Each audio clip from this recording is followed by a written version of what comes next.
नमस्कार। आदर्श शिक्षण संस्थान नागौर द्वारा संचालित ऑनलाइन कक्षा में आप सभी भैया बहनों का हार्दिक स्वागत एवं अभिनंदन है। पिछली ऑनलाइन कक्षा में हमने वसंत भाग 3 के पाठ संख्या 15 सूरदास के पद के प्रथम पद का अध्ययन किया था, जिसमें बालक कृष्ण अपनी माता से अपनी चोटी को लेकर के शिकायत करते हैं। आज हम इसी के द्वितीय पद का अध्ययन करेंगे, जिसमें गोपियाँ बालक कृष्ण की माता से शिकायत करती है कि आपका बच्चा हमारे घर आकर के मक्खन चुरा चुरा के खा लेता है एवं जमीन पर गिरा देता है। तो उसी का वर्णन द्वितीय पद में किया गया है।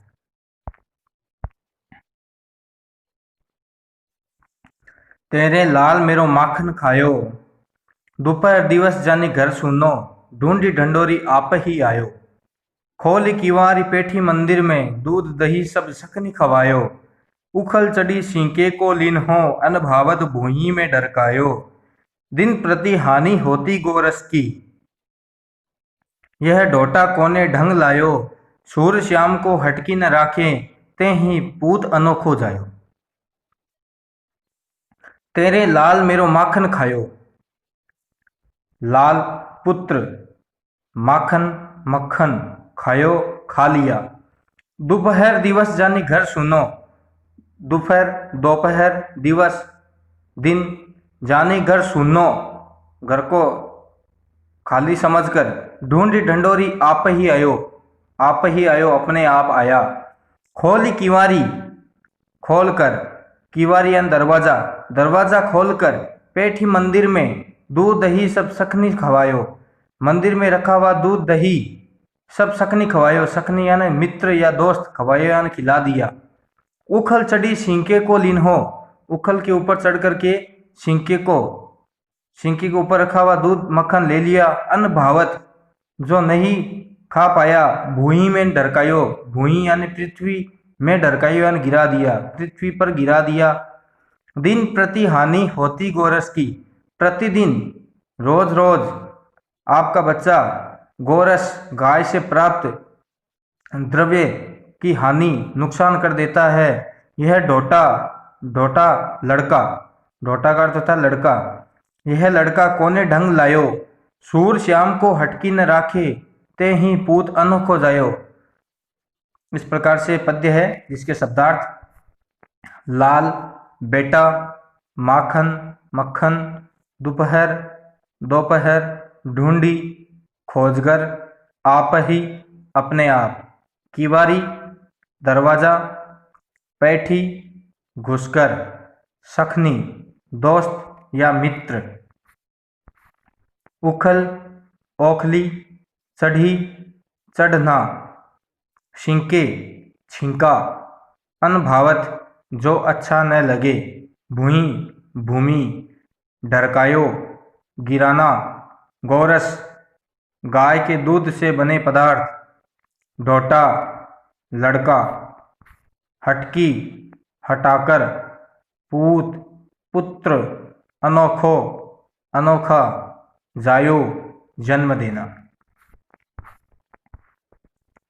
पद्य एक बार पुनः। तेरे लाल मेरो माखन खायो, दोपहर दिवस जाने घर सुनो, ढूंढी ढंडोरी आप ही आयो। खोल किवारी पेठी मंदिर में, दूध दही सब सखनी खवायो। उखल चढ़ी सींके को लीन हो, अन्न भावत भूई में ढरकायो। दिन प्रति हानि होती गोरस की, यह डोटा कोने ढंग लायो। सूर श्याम को हटकी न राखे, ते ही पूत अनोखो जायो। प्रसंग। प्रस्तुत पद्य हमारी हिंदी की पाठ्य पुस्तक वसंत भाग 3 में संकलित सूरदास जी द्वारा रचित सूरदास के पद से अवतरित है। इसमें सूरदास जी ने श्री कृष्ण की गोपियों के साथ शरारतों का वर्णन किया है। व्याख्या। सूरदास जी इस पद के माध्यम से कहते हैं कि गोपियां सदा श्री कृष्ण की शिकायत यशोदा माँ से करती है।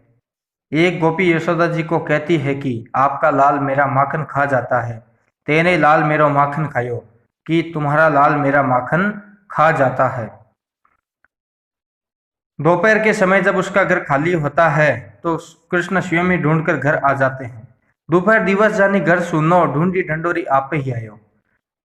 दोपहर के समय, दिवस के समय जानी घर सुनो ढूंढी, घर को खाली समझकर ढूंढ करके अपने आप ही आ जाता है। खोली किवारी पेठी मंदिर में, वह हमारे मंदिर के दरवाजे खोलकर उसमें घुस जाते हैं। दूध दही सब शक्नी खवायो, अपने दोस्तों को दही मक्खन खिला देते हैं। उखल चढ़ी सिंके को लीन हो, अनभावत भोई में डरकायो, वह ओखली पर चढ़कर सिंके तक पहुंच जाते हैं और मक्खन खा लेते हैं और बहुत सारा मक्खन भूमि पर गिरा देते हैं।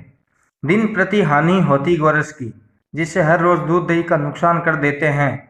यह ढोटा कोने ढंग लायो, गोपियां कहती है कि आपका यह बेटा कैसा है जो हमें सताता है। सूरदास जी कहते हैं कि फिर भी उससे अपने से अलग नहीं कर सकते। यशोदा, तुमने सबसे अनोखे बेटे को जन्म दिया है। सूर श्याम को हटकी न राखे, ते ही पूत अनोखो जायो। कि सूरदास जी कहते हैं कि फिर भी उससे अपने से अलग नहीं कर सकते। माँ यशोदा फिर भी अपने बेटे को अपने से अलग नहीं कर सकती, क्योंकि माँ यशोदा, तुमने सबसे अनोखे बेटे को जन्म दिया है। गोपियां माता यशोदा से कृष्ण की शिकायत करती है कि आपका बच्चा हमारे घर पर जब कोई नहीं रहता है तब अपने आप आ जाता है। अपने मित्रों के साथ वह हमारे मंदिर के दरवाजे खोल करके उसमें घुस जाता है एवं दूध दही सब खुद भी खा लेते हैं और अपने मित्रों को भी खिला देते हैं। वह ओखली पर चढ़कर सिंके तक, जहाँ पे दूध दही रखा जाता है, तक पहुंच जाते हैं। जो खाया जाता है वो खा लेते हैं, बाकी भूमि पर गिरा देते हैं। इससे प्रतिदिन हमें गाय से प्राप्त द्रव्य की हानि होती है। आपका बच्चा हमें बहुत सताता है। तो सूरदास जी कहते हैं कि माँ अपने बेटे को अपने से अलग नहीं कर सकती, क्योंकि माता यशोदा ने एक अनोखे बच्चे को जन्म दिया है। पदसार। दूसरे पद में ग्वालन माँ यशोदा को उलाहना देते हुए कहती है कि नटखट कृष्ण प्रतिदिन अपने घर से मक्खन चोरी करके खा जाते हैं। वह यशोदा से कहते हैं कि उसने अनोखे बेटे को जन्म दिया जो दूसरों से अलग है। ग्वालन की शिकायत में सूरदास जी द्वारा वात्सल्य प्रेम की अभिव्यक्ति सराहनीय है। इसमें वात्सल्य प्रेम फिर माता का अपने पुत्र के प्रति दर्शाया गया है कि वह अपने बच्चे को इस प्रकार की शरारतें करते हुए भी वह कुछ नहीं कह पाती। इस प्रकार से द्वितीय पद्य पूरा हुआ। अगली ऑनलाइन कक्षा में हम इसके प्रश्नोत्तर के बारे में अध्ययन करेंगे। तब तक के लिए नमस्कार, धन्यवाद।